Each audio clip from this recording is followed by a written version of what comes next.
Si j'ai le premier tweet de Batman! C'est parce que le Sphinx vous attend à la grille, juste à côté. Oui, ça c'est la sœur, il est dans 102.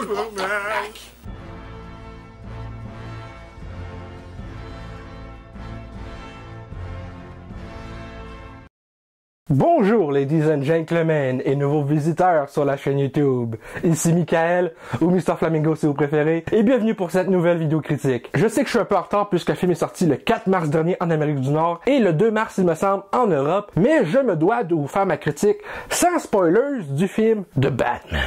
Le film met en vedette Robert Pattinson, Andy Serkis, Zoe Kravitz, Colin Farrell, Jeffrey Wright et Paul Dano. Un film réalisé par Matt Reeves qui a réalisé les deux derniers Planète des singes et tabarnak. Je n'ai pas vu le film Let Me In de Matt Reeves. Je n'ai pas vu son Cloverfield. Mais en ayant vu les deux derniers Planète des singes qu'il a réalisé justement et ce film Batman, putain ce gars-là est talentueux comme ça se peut pas. Il a coécrit le film avec Peter Craig et aussi, je pense, Mattson Tomlin, même si lui, il est pas crédité au générique parce qu'ils sont juste, il y a juste Matt Reeves et Peter Craig qui sont crédités malheureusement pour le scénario. Greg Fraser a fait la cinématographie, tu sais, il était alors que Matt Reeves dirigeait les acteurs et tout le reste. Et putain, quelle équipe de feu! Déjà là, Colin Farrell avec le make-up de Mike Marino, je pense, qui a fait le make-up si je me trompe pas de nom. Et putain, le pingouin dans ce film-ci, on dirait pas que c'est Colin Farrell.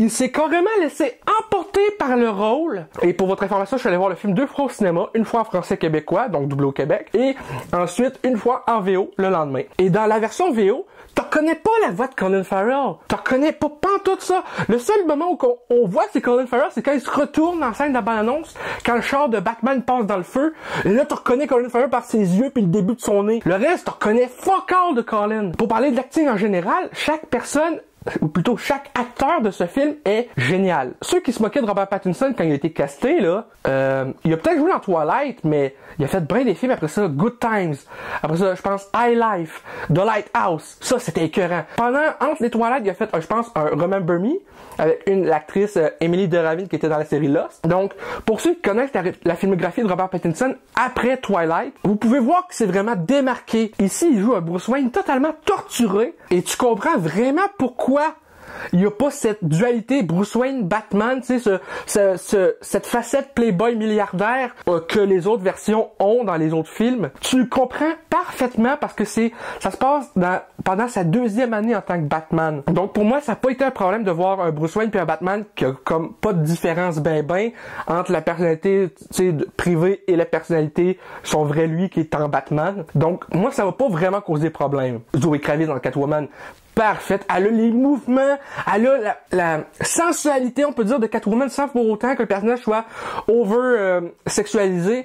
Moi, je trouve qu'elle est juste parfaite dans le rôle. Je sais pas à date qui je préfère entre elle et Michelle Pfeiffer, mais les deux sont pas mal, là, ils ont quand même, tu sais, oui, ils jouent le même personnage les deux, mais c'est deux types de films totalement différents. Tu sais, Batman Returns était un film, oui, Batman, oui, mais un style vraiment différent de ce Batman-ci, puisque là, c'est un film de Batman qui est vraiment détective. Il enquête sur des meurtres parce que le Sphinx, oui, c'est la traduction québécoise qu'ils ont donnée, au lieu de l'homme mystère, ils ont décidé de l'appeler le Sphinx. Bref, tue des personnes qui sont comme corrompus de Gotham et qui sont en haut de l'échelle, là. C'est pas un spoil. C'est vraiment établi dans les bandes annonces. Et je trouve ça vraiment intéressant de voir, pas juste elle, comment elle se situe par rapport à tout ça, sa Catwoman par rapport à, parce qu'elle est pas au sommet de l'échelle, si je peux dire, au niveau de monétaire, ces affaires-là, et privilèges, malheureusement. C'est parce que dans ce Gotham-là, c'est vraiment établi qu'il y a de la corruption, c'est loin d'être équitable, tout le kit. Ce qu'on retrouve dans le monde réel, pratiquement. Et c'est génial. Paul Dano dans le rôle du Sphinx, là. Il fait peur! Tu sais, c'est pas genre Jim Carrey qui fait des jokes pis des grimaces à tout bout de champ, là. Oui, Paul Dano, des fois, il va être un petit peu cheesy parce que son personnage, tu vois bien qu'il manque une petite, tu sais, il manque il y a pas la boussole au complet, tu sais. Si c'est une vraie façon de dire les choses. Tu vois que le personnage en veut à la société, mais tu vois aussi qu'il est pas tout là. Tu vois qu'il est intelligent, mais pas tout là, tu sais. Ça se contredit un peu, mais je me comprends dans mes explications. Et une fois que vous aurez vu le film, vous comprendrez également. Ce film-là est mon Batman préféré. Pas juste à cause de qu'on a pu voir jusqu'à maintenant dans ce film-ci, mais parce que tout ce que ça laisse place dans des possibles suites. La progression de Batman, la progression des méchants pour devenir les méchants qu'on connaît maintenant dans les comics, genre Oz qui est pas encore le pingouin, qui aime pas se faire appeler le pingouin, mais qui là va évoluer avec les éléments de ce film et de la série HBO Max qui vont se faire. Tout ça laisse tellement de place à l'évolution de chaque personnage, que ce soit Bruce Wayne qui va réaliser qu'il doit avoir une personnalité distincte de son Batman, que ce soit le Sphinx, que ce soit les personnages teasés, que ce soit Selina, Alfred, la relation entre Alfred et Batman, puisque c'est assez tendu dans ce film-ci, parce que, comme Andy Serkis le dit dans les entrevues, c'est son seul confident, mais ils n'ont pas une bonne chimie, parce que Alfred, il trouve que Bruce est rendu comme, il pète les plombs, là. Et je trouve ça tellement génial de voir tout ça évoluer et tout ce que ça laisse présager pour d'éventuelles suites, justement. John Turturro en Carmine Falcone, là, il fait peur, le gars.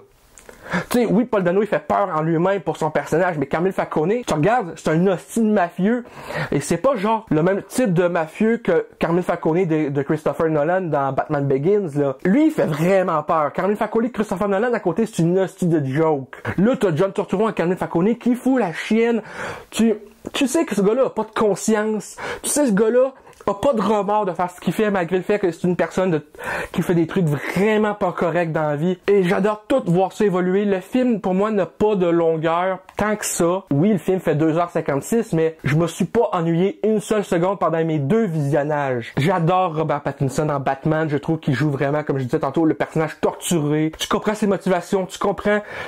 Il est capable de laisser savoir, juste dans son regard en tant que Batman, quand il est en costume complet, quand il regarde quelqu'un, tu sais, tu laisses, ça laisse savoir qu'est-ce qu'il pense dans ces moments présents-là, juste avec ses yeux, sa bouche, et il fout la chienne, là. Ce gars-là est déchaîné dans le rôle. Jeffrey Wright en Jim Gordon, qui est lieutenant dans ce film-ci, c'est génial. Moi, le seul truc qui me déçoit avec Jim Gordon, c'est que ça a pris aussi longtemps d'avoir un acteur afro-américain pour jouer le rôle, parce que, c'est oui, dans les comics, Jim Gordon est blanc, mais il y a tellement d'acteurs talentueux dans le monde qui peuvent prendre ce rôle-là, que ce soit, tu sais, J.K. Simmons, Gary Oldman et là Jeffrey Wright, mais il y a tellement d'acteurs qui auraient pu le jouer bien avant aussi, qui sont de couleur, qui, je trouve que c'est plate qu'il n'y ait pas assez de diversité, bien souvent dans les films, tu sais, c'est comme la controverse qu'il y avait eu quand Michael B. Jordan avait joué la Torche Humaine dans les 4 Fantastiques de 2015, c'est genre, le personnage est fictif.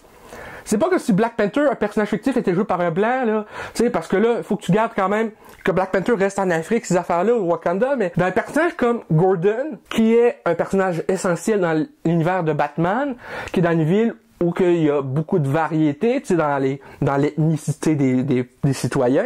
Jeffrey Wright fait non seulement très bien la job, mais il a le look avec la perruque, sa vraie moustache qui s'est fait pousser pour le rôle, tout le kit, la mentalité de Gordon qui réussit à bien retranscrire à l'écran, la complicité entre Gordon et Batman dans ce film-ci qui est pas entièrement complète, aussi bien que ceux de Christopher Nolan avec Christian Bale et Gary Oldman, mais ce coup-ci qui montrent très bien qu'ils sont au début de leur relation après 1 an et 6 mois, pratiquement, et un peu plus d'1 an et 6 mois, dans Gotham pour Batman. J'aime voir ça évoluer et ce qui se laisse présager pour la suite. Bref, la cinématographie est excellente, les personnages sont excellents, les acteurs, tout ça, j'ai capoté ma vie pendant ce film. Au départ, c'était un 10 sur 10, mais après ça, je réalise que je peux pas donner une note parfaite à ce film parce que il y a quelques petites affaires qui m'ont laissé un petit peu OK. Mais je vais donner à ce film la plus grosse note que je peux lui donner, c'est-à-dire un 9.5 sur 10. Donc, c'est tout pour cette vidéo critique sans spoilers de The Batman ou le Batman en version québécoise. J'espère que ça vous a plu. Si c'est le cas, n'hésitez pas à me dire dans les commentaires, à laisser un petit like, ça fait toujours plaisir. Et un abonnement à ma chaîne pour de nouvelles vidéos chaque semaine, normalement. Sur ce, c'était Michael et je vous dis à très bientôt pour de nouvelles vidéos. Peace and love!